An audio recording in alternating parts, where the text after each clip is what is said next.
U.S. Navy's new fighter jet threatened by funding dispute, sources say Washington, May 14. Reuters. The U.S. Navy and Congress are battling with the Trump administration to keep moving forward with a contract award to build the Navy's next-generation fighter jet. According to 3 people with knowledge of the matter, at the heart of the conflict is the F-XX program, intended to replace the Navy's aging Boeing BA-N. Opens new Tab F-18 Super Hornet fleet with a new carrier-based stealth fighter to be fielded in the 2030s. The Navy had been expected to announce a winner as early as March in a deal that could be worth hundreds of billions of dollars to the winner over its lifetime, but a funding dispute threatens to derail that timeline. While the Navy wants to move forward with awarding a contract, some Pentagon officials are seeking to delay the program by up to 3 years, the People said, citing concerns about engineering and production capacity. In March, the U.S. Air Force awarded Boeing a contract to make F-47 fighter jets, its version of a 6th-generation stealth fighter, to replace the 5th-generation F-22.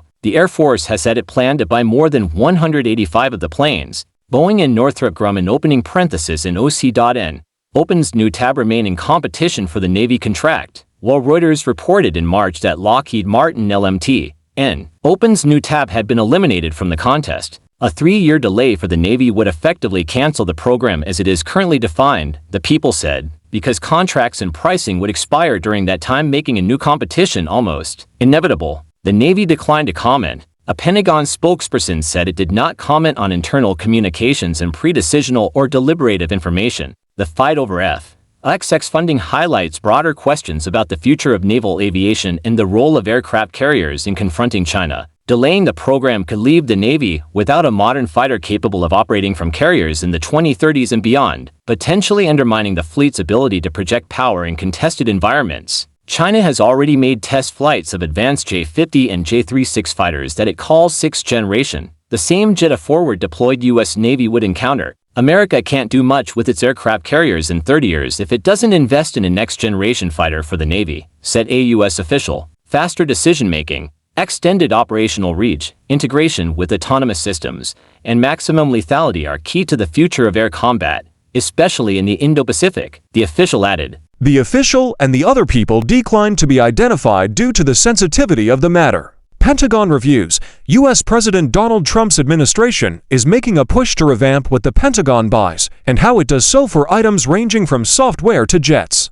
Trump advisor Elon Musk has panned crewed fighter jets, calling them obsolete as the age of drone warfare dawns. But some defense experts say enemy jamming systems may best the autonomous vehicles, making a human crew necessary in warfare. The Navy currently has around 128 FEA-18 planes that have been in service since the mid-1990s.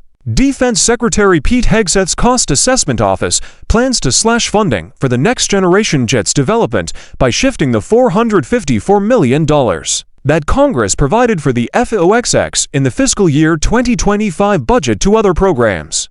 According to 2 industry executives and a congressional aide familiar with the matter, the Pentagon is separately preparing to ask Congress not to provide $500 million for the program, which it had included in a pending reconciliation bill to help to accelerate the new jet's development, the 3 sources said. The 2 separate funding reductions and the potential for a 3-year delay to the contract award have not been reported previously. These moves have sparked pushback from the Navy and key members of Congress. Lawmakers are telling the Navy and the Office of the Secretary of Defense, "Don't you dare do this," an industry executive said, speaking on condition of anonymity to discuss sensitive negotiations. The Pentagon could still alter course on these efforts and adopt Congress funding guidance, the congressional aide said. Text prompting viewers to comment and subscribe. Don't forget to like this video and subscribe for more updates on this developing story.